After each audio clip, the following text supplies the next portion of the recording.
Hey guys, it's Justine here from I Should Read That, and today I am bringing you my August wrap-up. I cannot believe that August is over and it's already September.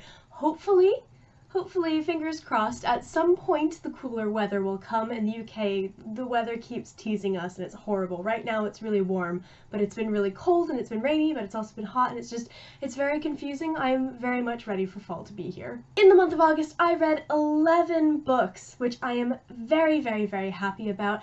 I started some new series. I finished a couple of series, which is like a first for me because I'm terrible at finishing series, and I found a couple of new favorites, so I thought that I'd just dive right in. So one of the first books that I read this month was one that I was so incredibly excited to read because it was a new release by one of my favorite authors.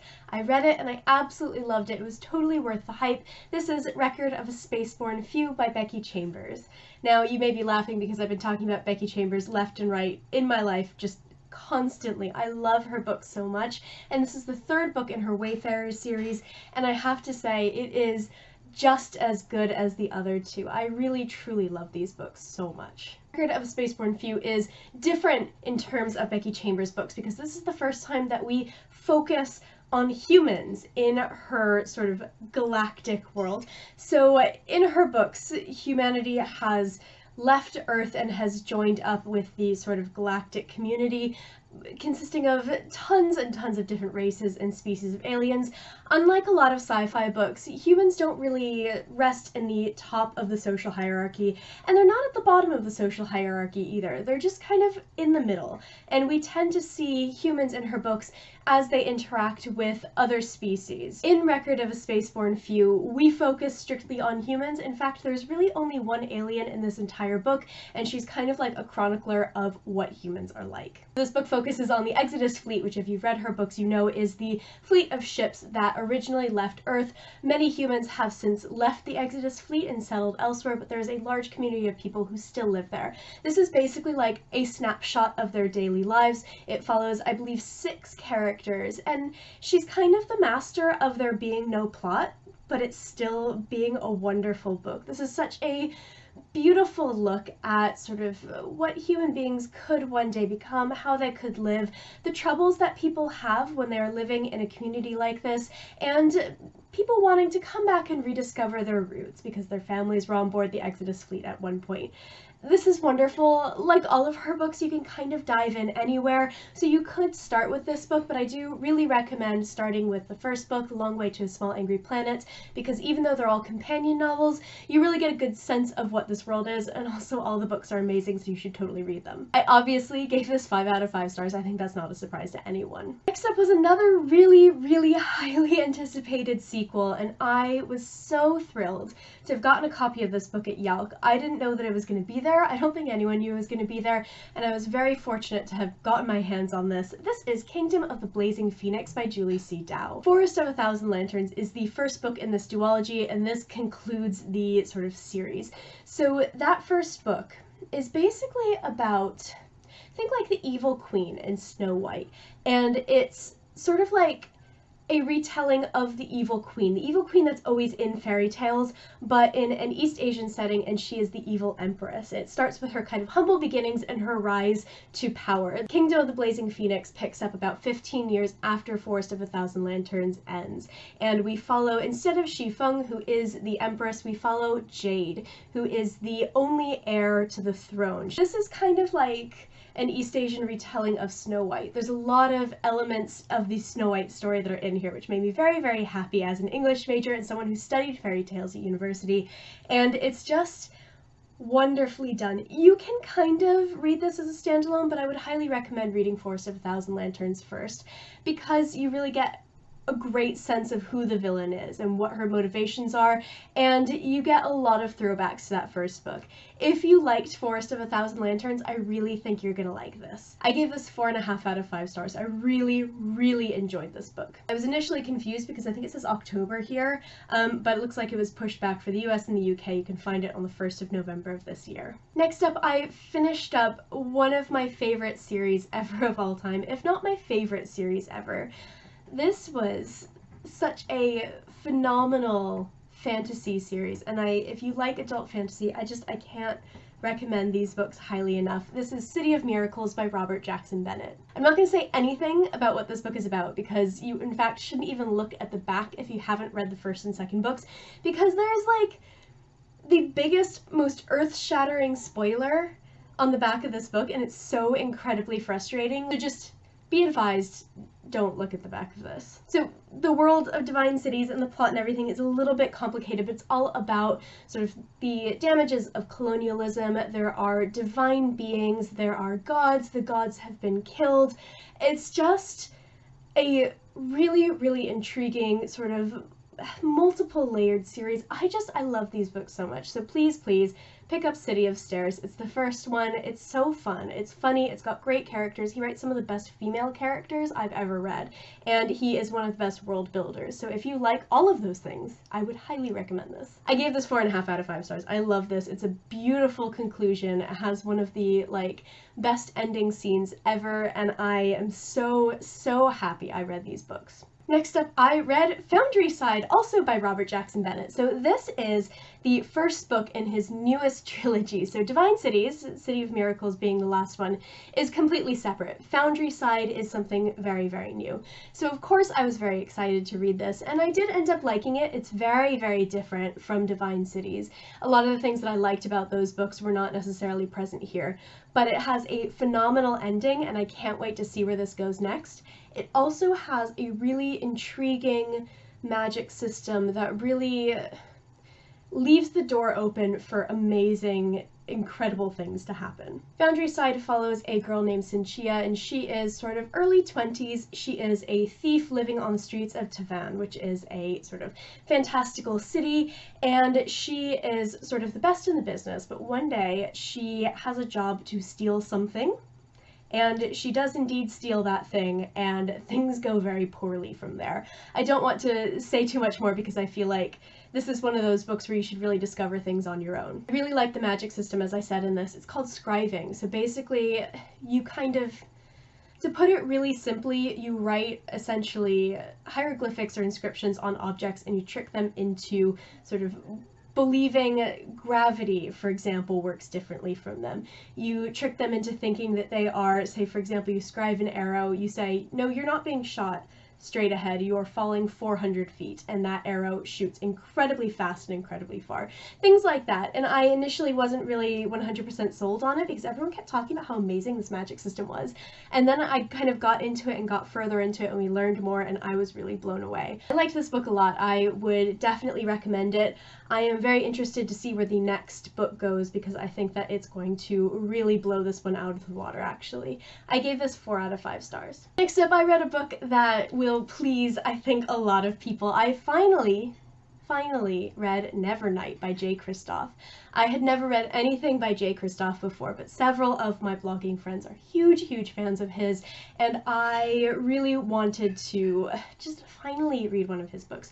So what I've been doing lately, because I have an Audible subscription, is I have been getting books that are sitting on my shelf, but I know I'm not going to read anytime soon, and that's what I did with Nevernight, and let me tell you, the audiobook is the perfect way to read this. Nevernight follows a character named Mia Corvere, and it's kind of like her rise to power as this incredibly infamous assassin. It starts with her sort of humble beginnings. Her father has been executed as a traitor, and her mother and younger brother have been imprisoned for life, but she manages to get away, and in order to get revenge upon the people who did this to her family, who tore her family apart, she joins the Red Church, which is essentially a sort of guild of assassins. This book is kind of like what would happen if there was lots of sex and death and gore in Harry Potter. I love the kind of school narrative, and that's exactly what this is, but in a much more kind of adult way. I think it's really easy to underestimate Nevernight, which is what I ended up doing. This book really blew me away, and the reason that I enjoyed it so much, and the reason that the audiobook in particular was so great, and I would highly recommend it, is the narrative style is very interesting. So I didn't actually realize this because I listened to the audiobook again, but there are footnotes. I don't know if you can see that, but there are footnotes in this book, and they are hilarious and wonderful, and I really love them. Also, it's told as though someone is sort of telling you Mia's history. I don't think we know who the narrator is, at least I didn't pick up who the narrator is, but they're kind of telling you, they're setting the record straight. They're telling you exactly what happened and these sort of rumors that are flying around this incredible woman. And I just really, really liked this. It is so much fun, first of all. And if you are listening to the audiobook, it does really genuinely feel like someone is telling you a story. So I would highly recommend going that route for this book. I gave this 4.5 out of 5 stars. I really, really enjoyed this. It's a lot of 4.5 and 5-star books. I had a really, really good month for reading. The next one that I have is The Blue Salt Road by Joanne Harris. And if you read Pocketful of Crows last year by the same author, you kind of have an idea of what this book is. So The Blue Salt Road and Pocketful of Crows are retellings of the child ballads, which are sort of very dark British folklore, essentially. And what she does is she takes kind of inspiration from those stories. These are both very beautifully illustrated, and they're novellas, so it's kind of like having a sort of very unique, very dark tale told to you. The Blue Salt Road is all about Selkies, and if you don't know what Selkies are, they are people who can sort of change back and forth between human form and a seal form. So they shed their skins when they come on land. We have heard so much about female Selkies usually having their skins stolen and sort of essentially imprisoned by human men to make them become their wives, and it's all really creepy. This is the first time I've ever heard of a male Selkie having this kind of story. This is fantastic, and it's creepy as hell. It's very much like a fairy tale in the old tradition. It's dark.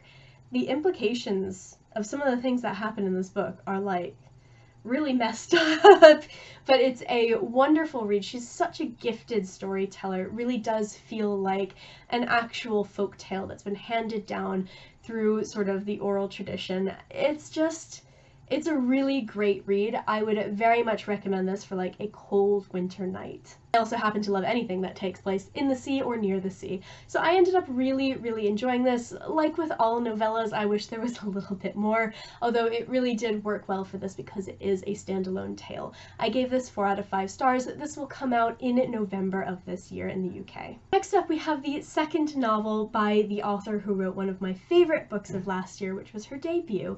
This is The Light Between Us by Katie Kahn. The Light Between Us is really interesting because it very much has that feel of sort of contemporary fiction, but it does have a sci-fi twist. So this book is about Thea, and she is a PhD student at Oxford University, and she is studying physics, and her whole PhD is about time travel and proving that time travel is possible. Because she's so obsessed with her studies, she has a friend named Isaac, and they sort of had a really wonderful friendship, but she ended up pushing him away, and they've kind of distanced at the point when the story begins. However, during one of her time travel experiments, things kind of go wrong, and the two of them are brought back together. So this book is all about second chances and history and romance, and I really, really enjoyed it. The thing that I loved about this book, which seems like such a small thing to kind of pick up on, but it's something that I really liked, is the fact that Thea has friends. She has a really, really close group of girlfriends. There's 4 of them all together, including Thea, and it's just nice to see that, because I feel like often, especially when a book is kind of romance focused, which this one is, there's maybe a friend, I guess. Maybe a friend or 2 friends, and they don't really exist to do much at all, except kind of like be there to make the heroine maybe more interesting or show that she does have a social life, or maybe like have the one sentence that helps them, you know, carry on with the plot. You never really see great female friendships and friendship groups in books. This has that, and I loved it so much. Her friends are amazing, and they're so incredibly supportive, and they really reminded me of my own group of friends. There's 4 of us who are incredibly close, and I very much saw myself and my friends in this group, and it was so nice to see. I also really ended up liking the romance. I can't really say much about this without giving things away, but it is very what I think is now classic Katie Kahn. I can say that because she has 2 books out, so it's not just me making things up. And I really enjoyed this. I would really highly recommend this, especially for people who are maybe newer to science fiction or want just a really interesting romance. This is a book that stuck in my head for ages after I read it. I still think about this from time to time and sort of what happened and the implications of what happened. And I really ended up enjoying this. I gave this 4.5 out of 5 stars. The next book that I read was City of Ghosts by Victoria Schwab. So this was going to be a really interesting one for me because I feel like I'm one of the few people in the world who doesn't really like Victoria Schwab's books. I have read the Shades of Magic books, and I have to say I was not a huge fan. I read them because my book club read them, which is why I ended up finishing them, and I really they grew on me much more, especially as we got different characters in toward the end. But I feel very meh about her books. So I heard about City of Ghosts, which is a middle grade book rather than an adult fantasy book, and I was very, very, very curious about this. So I ended up pre-ordering this, and I read it at the very end of this month, and I think I really liked it. This is kind of a funny one for me because middle grade is just not really my thing normally, and I don't have a lot to kind of judge it against. City of Ghosts follows a character named Cass, and Cass had a near-death experience and can now see ghosts. She can see past the veil, the kind of world between the living and the dead. And her parents are paranormal investigators who start a TV show that is going to shoot in Edinburgh. So she goes to Edinburgh, the City of Ghosts. I always say that everything in Scotland is haunted, and I stand by that fact. And she sort of has this adventure in this city that is so much more haunted than her home in America. I really liked this. I feel like, kind of like novellas, I wish it was longer, and I think that part of it is that I really was interested in sort of all of the paranormal activity and the things that come with Cass being able to see the dead and Jacob being a ghost and all of this. I wish that there was more. I feel like in a way this would have worked really well as an adult novel, just kind of bump up the ages a little bit, but I did end up liking this. It's a very sweet, very short read. It's also quite spooky, especially in the beginning. So if you are looking for kind of an October or Halloween read, I would recommend picking this up.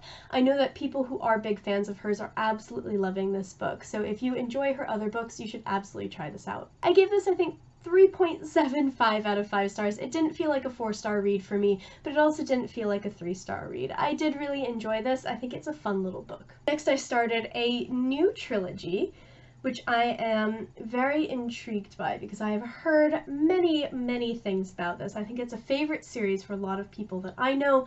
I had never read it. I didn't really know what to expect going in. This was Gilded Cage by Vic James. This was a really interesting reading experience for me because I really didn't like the first half of it. I probably actually would have I say DNFing would be a little bit harsh, but I would have set this aside in favor of other things if my friend Jenny hadn't read this first. And she actually had the same reaction to me, so I felt okay knowing that going in, but I was not sold on this, basically, initially. What Gilded Cage is about, it's kind of a alternate modern Britain. So there's phones and there's internet and there's cars and all of this stuff. However, the aristocracy, who are called the equals, have magic. They have the skill, which is what they call it. And the common people have to serve 10 years of their lives as slaves to the equals. This is called their slave days. So the book is about a whole family, a mother, father, 2 sisters, and a brother, who all have to serve their slave days at the same time. And I really didn't like any of them. By the end, I started to like one character, and a little bit more another character, but they felt like stock characters, and I just wasn't really interested in them. And then we started to get chapters from the equals perspectives, and oh, I love them so much, because it is this kind of class of people who have been told their entire lives that they are better than the common people, that they have this skill, that, you know, the common people have to serve them because they're lower than them, and all of this, and I found that much more interesting than the family who was serving, which I don't know what that says about me. I'm probably a terrible person, but they felt so much more alive to me. I felt like they were so much more interesting, and they were much more involved in the politics of the time as well. Now, having said all of that, the last maybe third of this book is like a freaking roller coaster.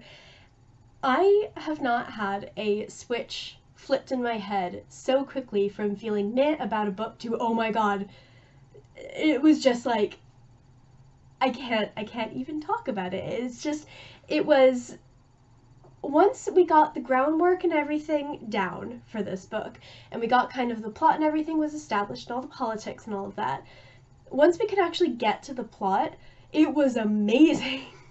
Which is so funny to me, because it just, if you told me that I would feel this way about this book when it first started, I probably wouldn't believe you.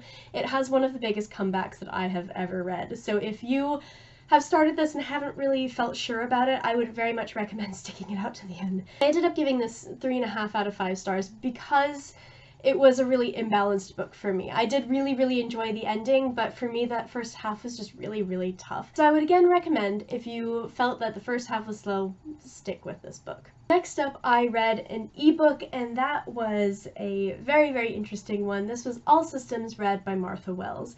This is the first book in the Murderbot series of novellas.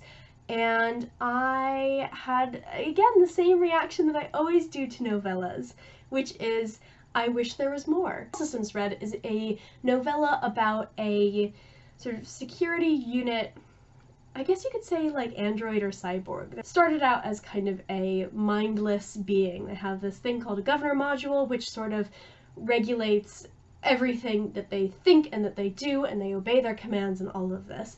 However, our character has hacked their governor module, so they have gained sentience, and what they do with that sentience is watch a lot of soap operas and wish that all the humans would shut up, which is just like the best premise for a book ever, I think. They call themselves Murderbot, which is delightful, and they continue on with their kind of assignment pretending that they have not hacked this module. So they are a security unit on a planet for a sort of scientific surveillance team, and things start to go wrong on the planet. It's very obvious that, you know, machinery is not working the way that it's supposed to, that their programs aren't working the way that it's supposed to, and so Murderbot has to figure out what is going on and also keep their team of stupid humans alive. I love the concept of this book so much, but I feel like because it was a novella, it just didn't work as well as it could have. There was so much potential for an amazing sort of set of world building and, you know, amazing characters and all this, and Murderbot themselves was fantastic and I loved,